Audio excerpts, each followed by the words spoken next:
price of games. Rise up, stand the price, the loss of legs. My occupation, in essence, not complacent. Block the banquet, stop the computation. I'ma make the coda, fools just wanna make the quota. They can't rock around here, they need baking soda. This a hydra, no way they taking over. Lay them below the basement with snakes and cobras.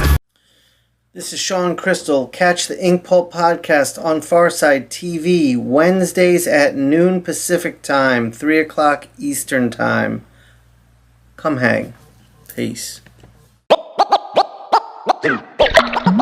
This is the Inkpulp podcast.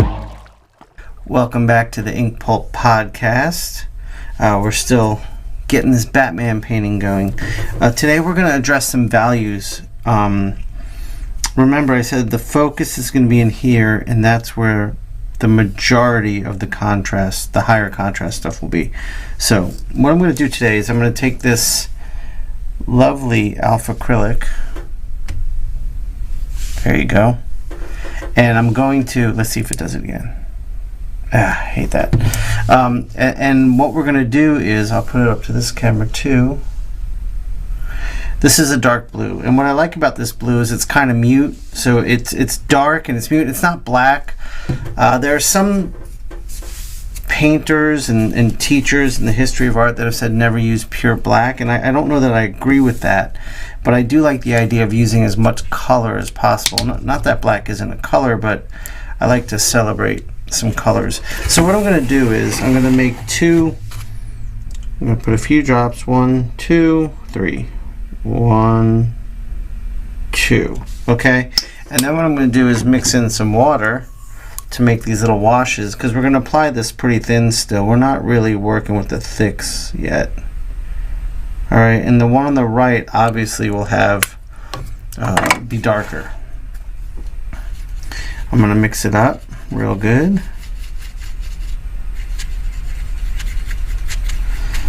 Okay. Actually, this one I can see has more water in it, so let me just put a couple more drops in there. I do want that to be a good bit darker. Okay, good. Perfect. Alright, so what we're going to do is, let's get Batman back in frame. Alright, first we're just going to do the lighter wash all over the dark areas.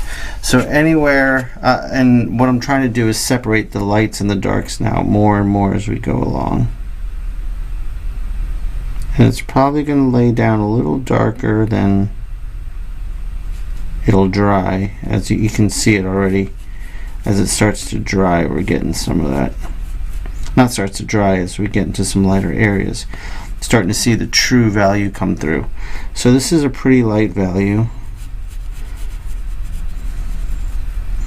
Just trying to keep it consistent throughout. And what we're doing is separating those darks and those lights more and more and more as we go, while adding color. Okay, and sure, like this is going to be super dark, but I'm just going to put some in there anyway, and we'll go back over that with some darker stuff later.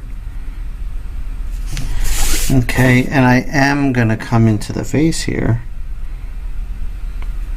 We think of shadow as the absence of light, and if light is typically warm, of course it's not always warm, then it's nice to think of shadow as cool. Another theory that I practice and try to adhere to is the theory that light should be where your opaques are, where there's intense light, and shadows should be dark but transparent. You want to see different levels of information within the dark, so it's not just a flat black dark. It makes for a richer viewing experience of the painting.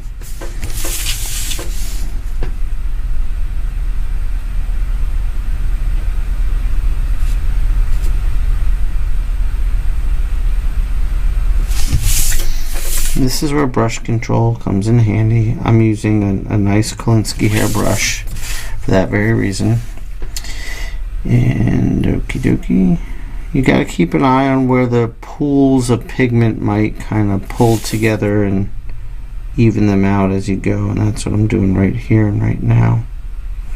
Okay, and then I'm going to come into here, and what you're going to see is the light, when we're done with this, the light will have more power to it, and the Batman will appear more sculptural, more three-dimensional, more volumetric, less flat as we go along here.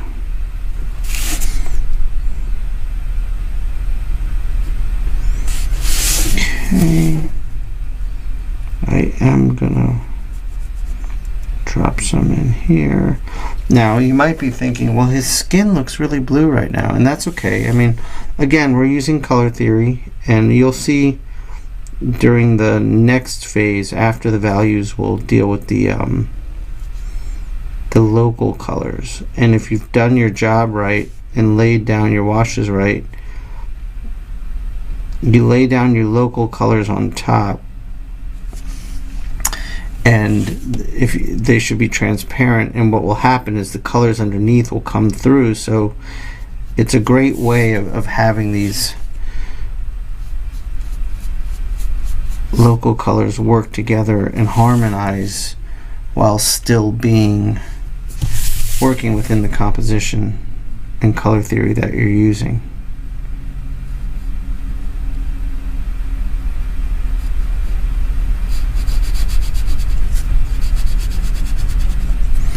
Remember, I want to keep the contrast up in this area, so as this paint dries, I'm going to be paying attention to where the dark areas. Like you can see here, there's not much pigment down right there, so we got to kind of adjust that a little bit. Also going to sharpen up some of the rendering. Okay, so that's where we are right now with that. So now what I'd like to do is come into this darker blue, and I'll think of that really more along the mask than the face. I don't think I'll bring too much of the face darker. I might render a little bit. We'll see when we get there. But let's definitely get the shadows of this cowl. Guess we can't even call it a mask, can we? Darker.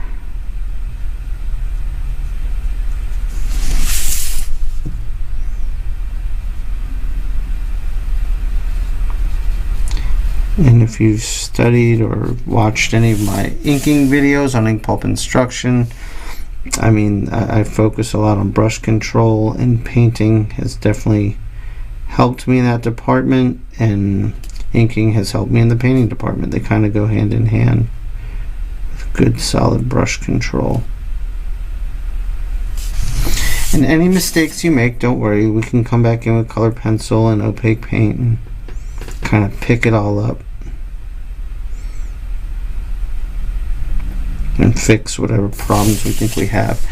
Another thing that's nice about this blue is I'm planning to make this hot, reflective, acidic green yellow light in here, and based on my experience in the past, I have found that this blue really gives life to that.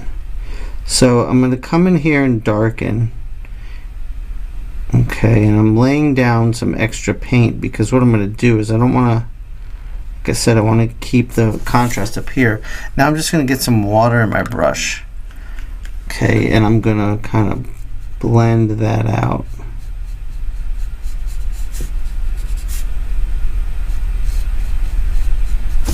Okay. There we go.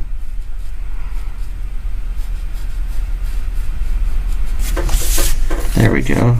That looks pretty good. And what I'm going to do is I'm going to take a little bit of this dark.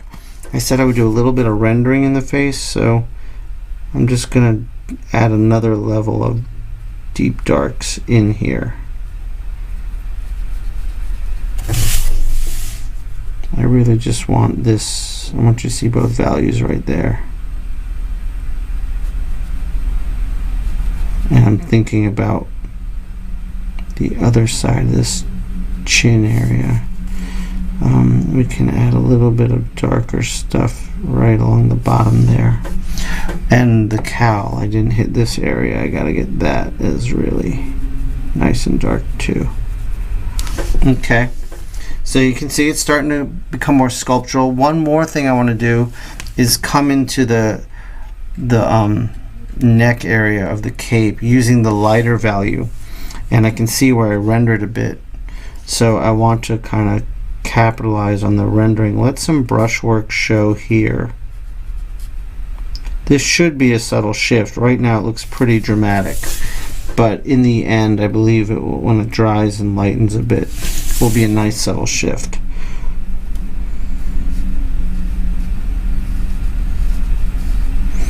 I'm trying to and learning to create more areas where my brush strokes can show.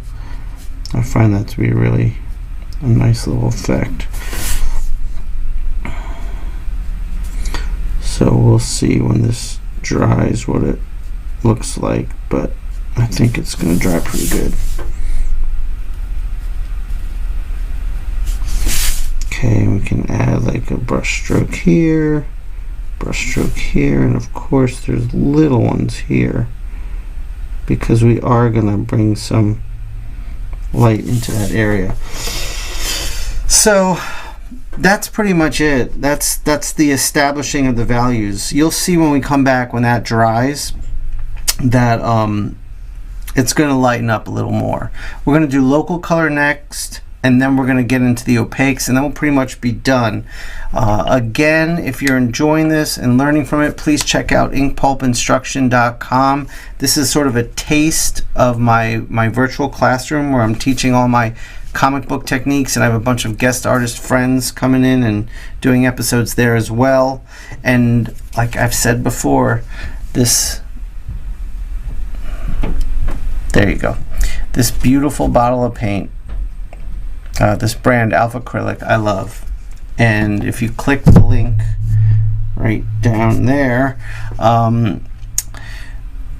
you can get 10% off Alpha Acrylic paints, and the link down below also for Inkpulp Instruction. Just come sign up for my newsletter at very least. You'll get a free lesson, and you can keep up to date with all the things I have going on. Thank you for watching another episode of the Inkpulp Podcast, and I want to know how your paintings are coming along as you're doing them with mine. Let me know below, and I'm just curious. I want to hear. I'll see you all next time. Peace.